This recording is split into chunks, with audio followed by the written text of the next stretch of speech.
Dan puncaknya hidayah adalah ulaika hum ulul albab. Dia akan menjadi ulul albab. Sudah tahu ulul albab itu siapa? Siapa ulul albab itu sebetulnya? Alladzina yazkuruna Allaha qiyaman wa qu'udan wa 'ala junubihim. Ulul albab itu adalah orang yang sudah bisa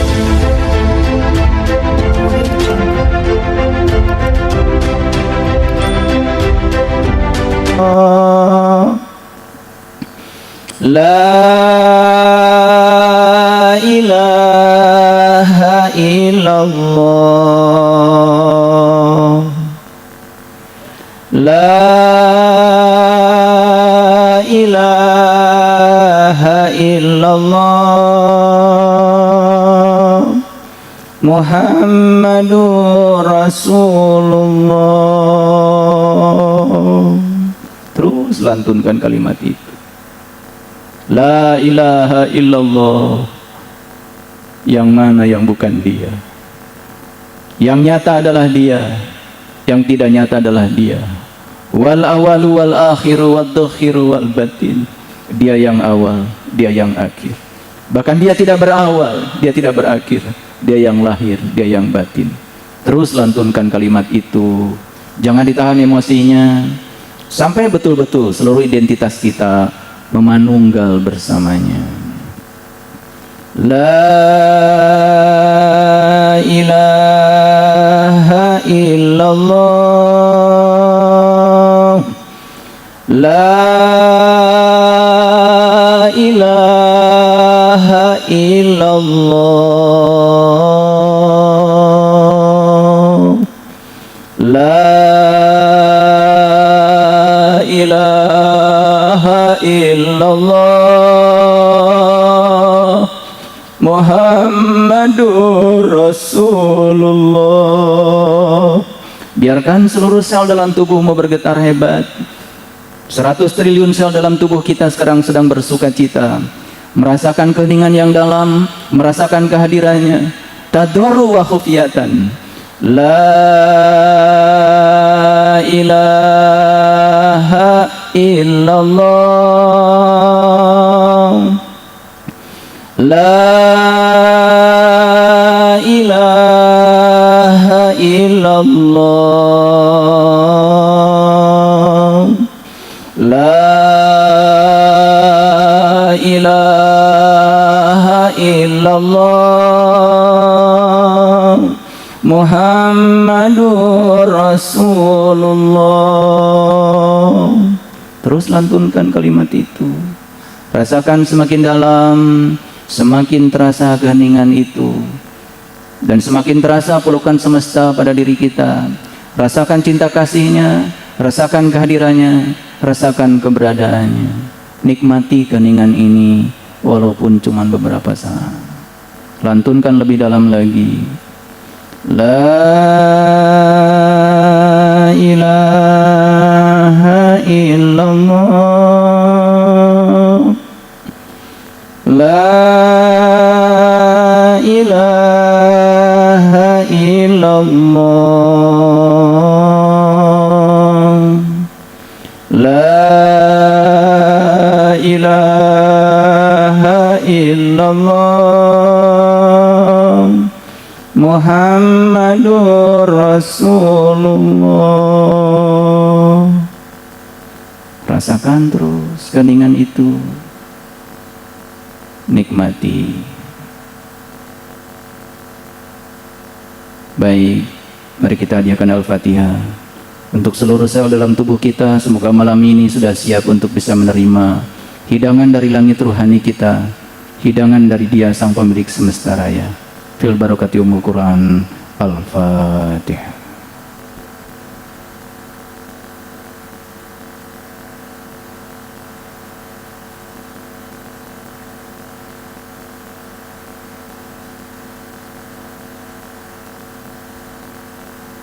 Alhamdulillah. Semoga semuanya tadi merasakan getaran yang hebat. Walaupun saya memimpin itu hanya beberapa saat. Orang tua kita ayah ibu kita, merekalah yang telah menjemput kita dari langit ke bumi. Guru-guru kita, para ulama yang mewarisi ilmunya para rasul, tugas utamanya adalah mengantarkan kembali kita dari bumi ini ke langit. Itu sebabnya menghormati orang tua itu ada dua.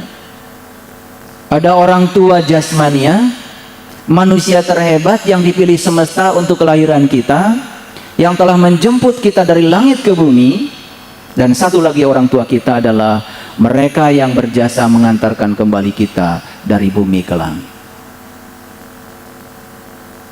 Di zaman para rasul, di zamannya para nabi, termasuk di zaman Nabi Muhammad Rasulullah SAW, ada seorang sahabat yang berkata, "Ya Rasulullah, aku bahagia karena hidup sejaman dengan engkau, dan aku mendapatkan ilmu langsung dari tanganmu." Apa jawaban Rasul?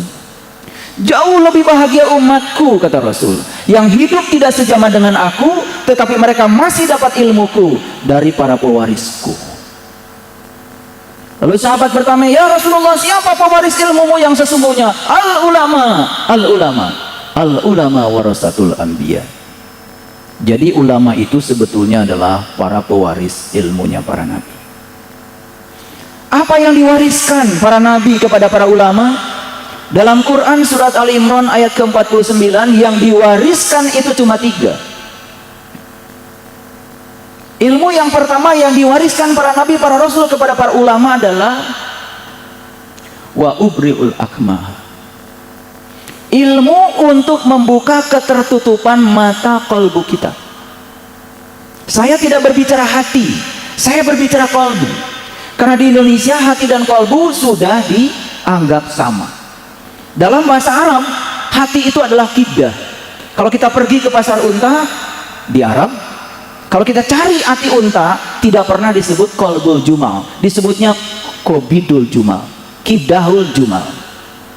Jadi hati dengan kalbu adalah dua entitas yang berbeda, yang kemudian itu dianggap sama.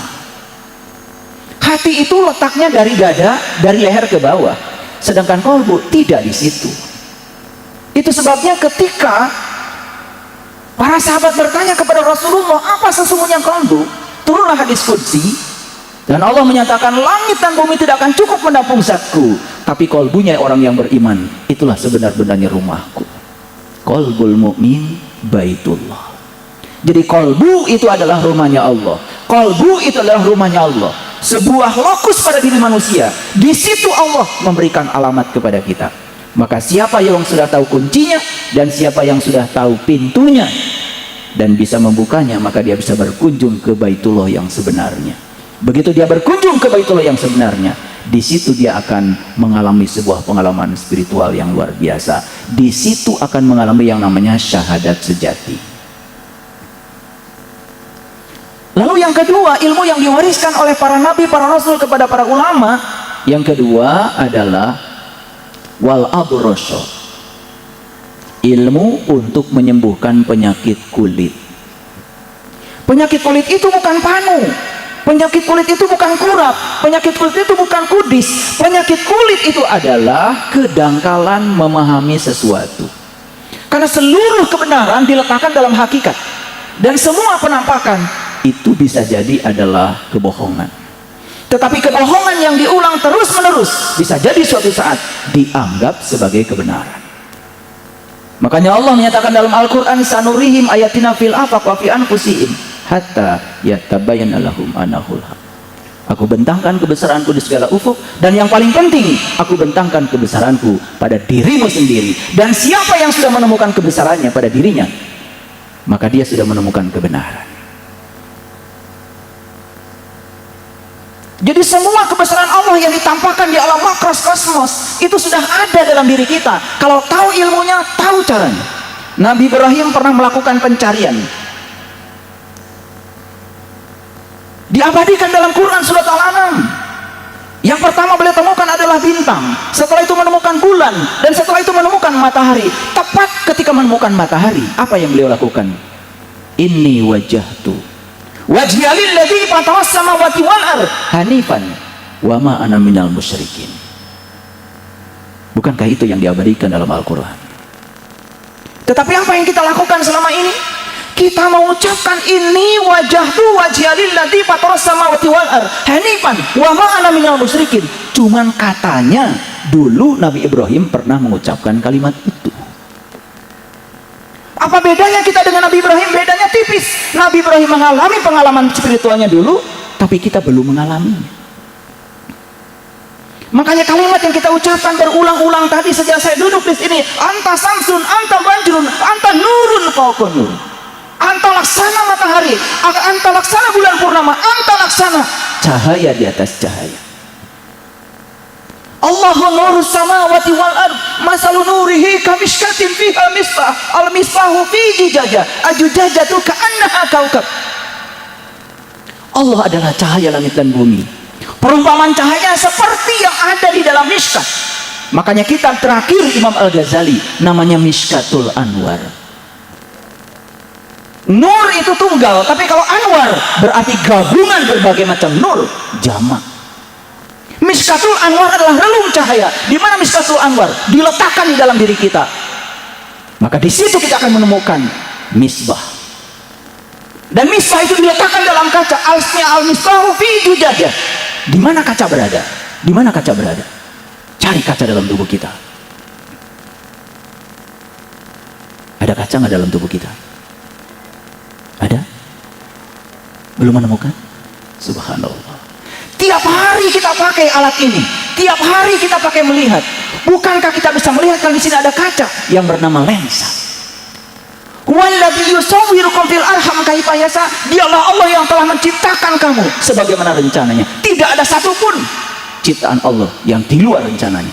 Karena semua diciptakan itu karena rencananya. Kuntu kanzan mahfian wa ahbabtu an urifa fa khalaqtu khalqan. Aku adalah suatu perbendaan yang tersembunyi.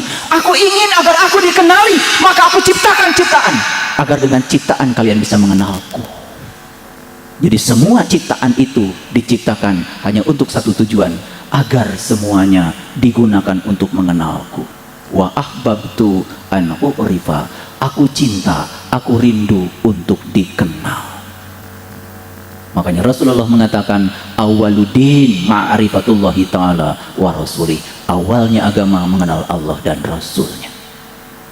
Makanya ilmu ketiga yang dititipkan oleh Allah kepada para ulama sepeninggal para nabi dan rasul, wa uhyil mauta, yaitu ilmu untuk membangkitkan orang yang mati. Tentu saja bukan mati secara fisik, tetapi matinya kesadaran. Membaca la ilaha illallah tidak sadar, membaca la ilaha illa huwa tidak sadar, membaca la ilaha illa anta tidak sadar, membaca la ilaha illa anta tidak sadar.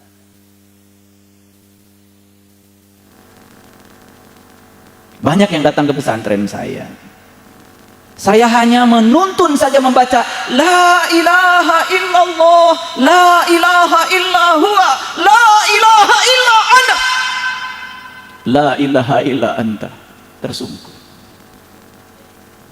Bahkan dalam sekejap bisa melihat singgasananya di dalam dirinya, hanya satu kerdipan mata.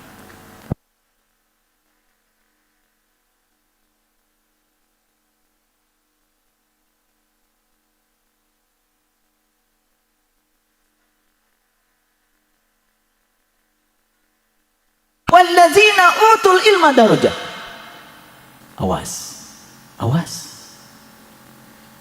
Yang akan ditinggikan derajatnya oleh Allah itu cuma satu-satunya orang. Siapa itu? Beriman dan berilmu. Beriman dan berilmu. Tidak pakai atau. Kalau atau itu bisa pilihan. Boleh beriman atau berilmu. Tidak. Beriman dan berilmu. Yarfa'illahu allazina amanu minkum walladzina utul ilma darajah. Yang ditinggikan derajatnya oleh Allah itu adalah orang yang beriman sekaligus juga berilmu. Quran tidak cerita pengetahuan, tapi Quran cerita ilmu. Hati-hati, pengetahuan dan ilmu dua hal yang berbeda.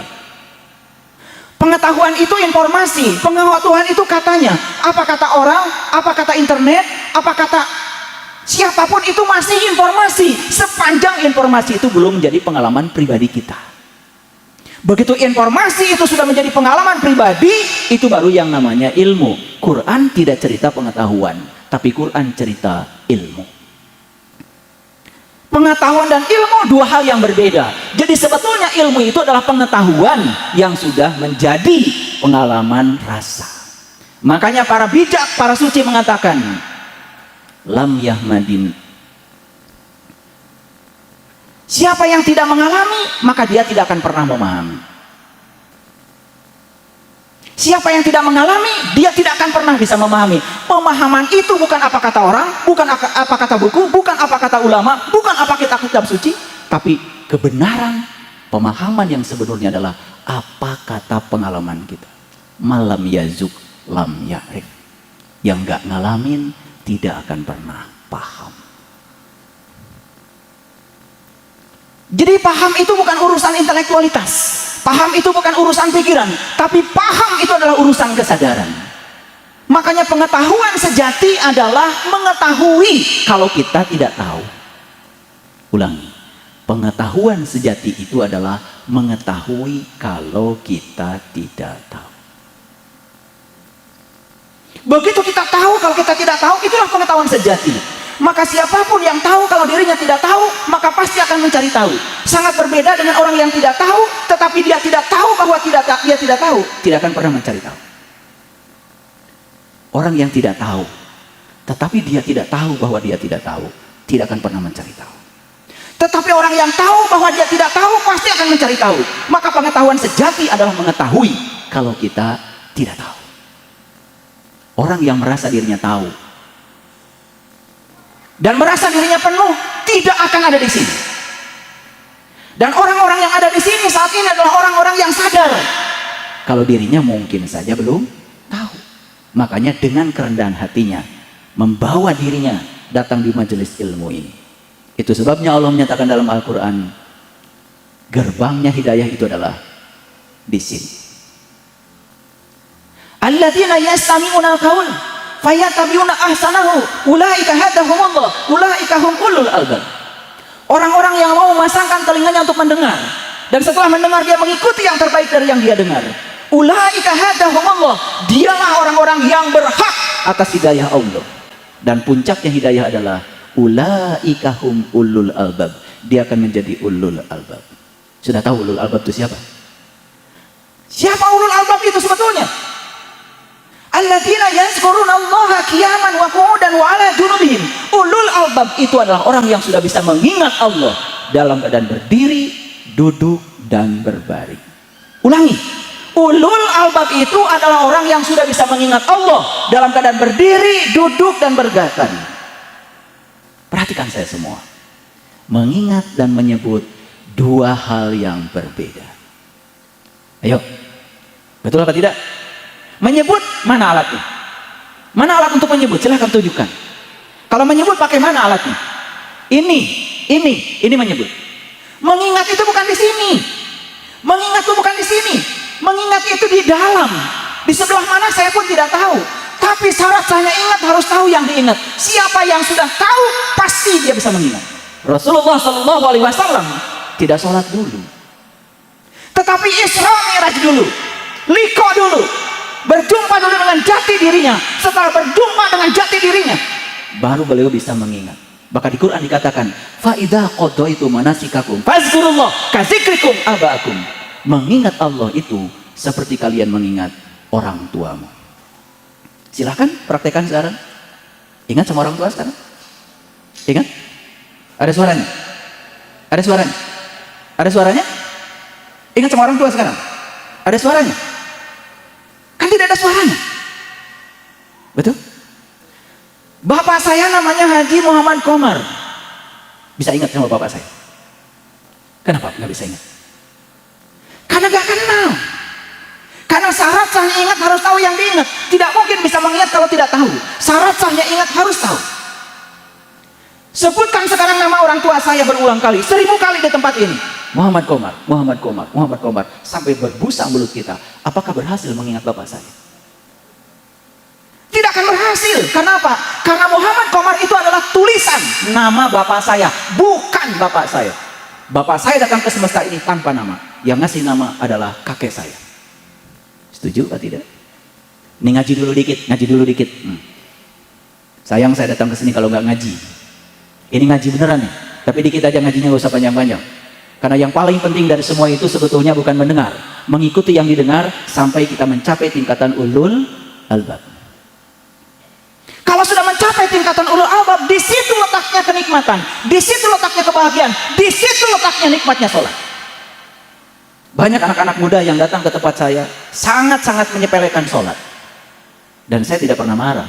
Tapi begitu saya ajarkan bagaimana cara sholat yang sebenarnya, menangis ketika sholat, lama ketika sholat, bahkan tidak berhenti sholat, rindu untuk sholat. Kenapa? Karena ayat yang disampaikan dalam Al-Quran, innani anallah la ilaha illa anna fa'budni wa aqimis sholata li zikri, itu dipenuhi syaratnya. Makanya di Quran dikatakan innal munafiqina yukhadi'unallah wa huwa khadi'uhum wa idza qamu ila shalah qamu kusala yura'unan nas wa la yadhkurunallaha illa qalila. Sesungguhnya orang munafik itu adalah mereka yang suka sholat. Innal munafiqina yukhadi'unallah, sesungguhnya orang munafik itu adalah mereka yang suka menipu Allah. Apa artinya menipu? Menipu itu madep wajahnya tetapi mungkir hatinya. Madep wajahnya tetapi tidak sama dengan batinnya, tidak sejalan antara fisiknya dengan batinnya. Itu yang disebut dengan munafik. Wa idza qamu ila shalah qamu kusala, dia sudah suka mendirikan salat tapi salatnya malas. Yura'unan nas, kalaupun dia sholat hanya sebatas malu sama manusia. Wala yazkurunallaha illa qalila, bahkan sepanjang sholatnya tidak mengingat Allah kecuali sedikit. Sedikit saja mengingat Allahnya, itu sudah munafik. Apalagi yang tidak ingat sama sekali. Inilah pentingnya kita punya kesadaran untuk ini. Oleh karena itu, begitu pertama saya datang ke sini, tadi saya dengar di sini sedang ada simulasi bagaimana memahami kitab kuning dengan cepat. Saya bangga sekali. Bahkan sudah ada ahli-ahlinya tadi ya, dari pesantren Sugiri ya, Sidogiri. Luar biasa. Saya senang sekali. Muncullah anak-anak muda yang kreatif, mengembangkan intuisinya untuk mempermudah sistem pembelajaran. Itu sudah keren sekali, sangat keren sekali. Tetapi kenapa kita sering menyebut kitab yang gundul di pesantren itu namanya kitab kuning? Ada nggak tahu nggak alasan? Kenapa disebutnya kitab kuning? Itu pertanyaan saya waktu di pesantren. Saya juga lulusan pesantren. Saya tanya kiai saya, kiai, kenapa kitab ini kok namanya kitab kuning? Padahal tidak semua yang namanya kitab kuning kertasnya pun warna kuning. Bahkan kesini warna kertasnya nggak kuning lagi, tapi tetap disebut kitab kuning. Coba. Karena kuning itu sebetulnya bahasa spiritual. Kuning itu adalah bahasa spiritual. Perhatikan. Baru saja sebulan yang lalu kita merayakan Hari Raya Idul Fitri, bukan? Betul? Bikin apa waktu kemarin? Bikin apa? Bikin kupat, bukan? Kupat itu adalah warisan spiritual dari para sunan, para wali. Coba saya tanya sekarang, kupat itu terbuat dari apa? Unsur yang pertama adalah daun kelapa muda, disebutnya janur. Ada yang mengatakan janur dari bahasa Sanskerta, janur, sejatinya nur. Tapi ada yang mengatakan janur itu ja'a nuron, telah datang cahaya. Cahaya itu kan warnanya kuning. Makanya luarnya janur, dalamnya nas.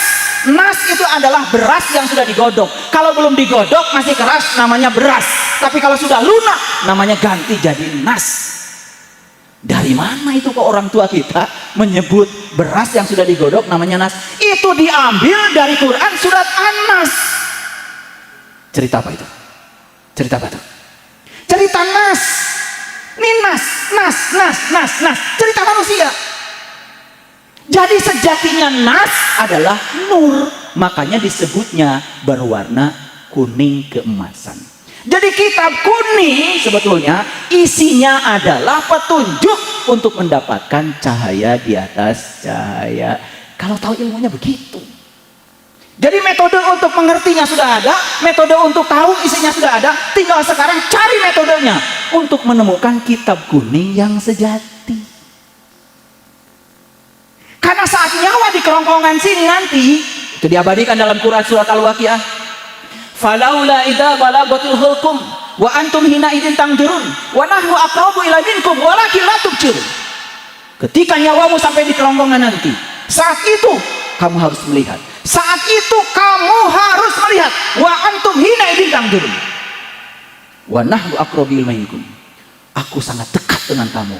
Walakin la tubsirun. Tapi kebanyakan manusia saat itu dalam keadaan tidak melihat. Kenapa? Belum ketemu kitab kuning yang sejati. Makanya kitab kuning ada dua, ada kitab kuning yang syar'i, ada kitab kuning yang sejati. Temukan dua-duanya. Kalau sudah menemukan dua-duanya, saya jamin gak takut mati lagi. Karena apa?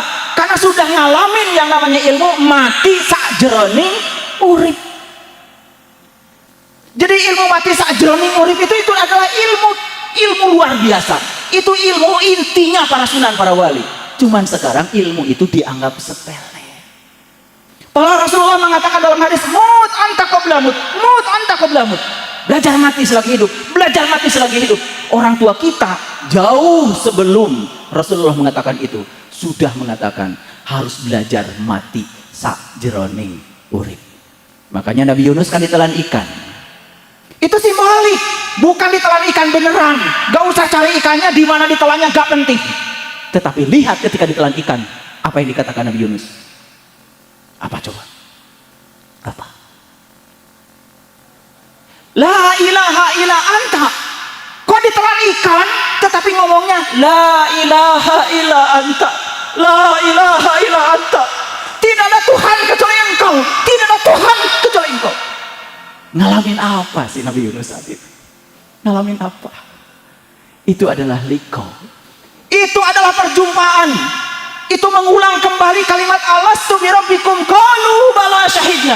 Apakah aku ini Tuhanmu? Yes, aku menyaksikan. Makanya saat itu yang dikatakan Nabi Yunus apa? La ilaha illa anta. Itu esensinya. Saya berbicara esensi karena waktu saya terbatas. Saya ilmuwan. Saya membicarakan sesuatu selalu dengan bukti.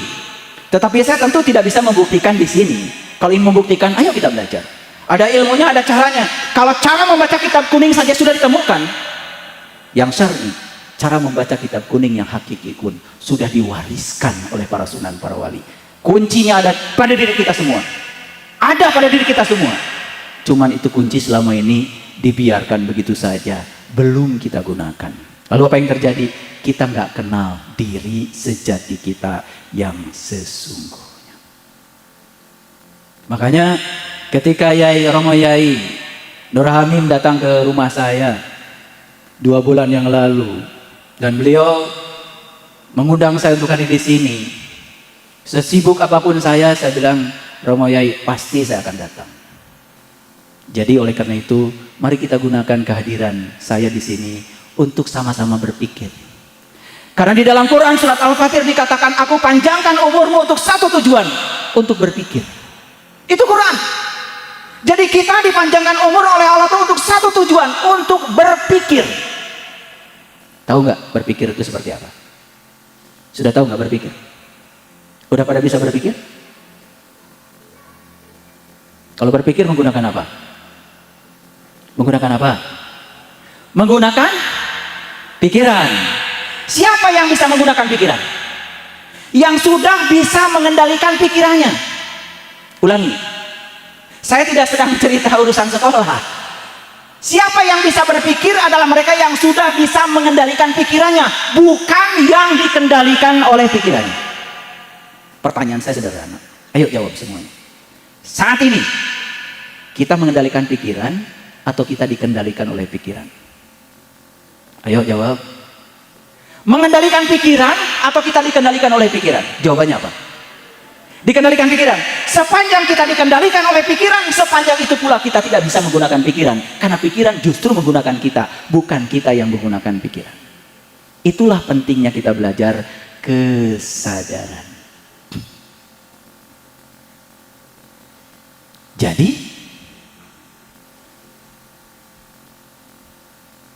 yang akan ditinggikan derajatnya itu cuma satu. Siapa tadi?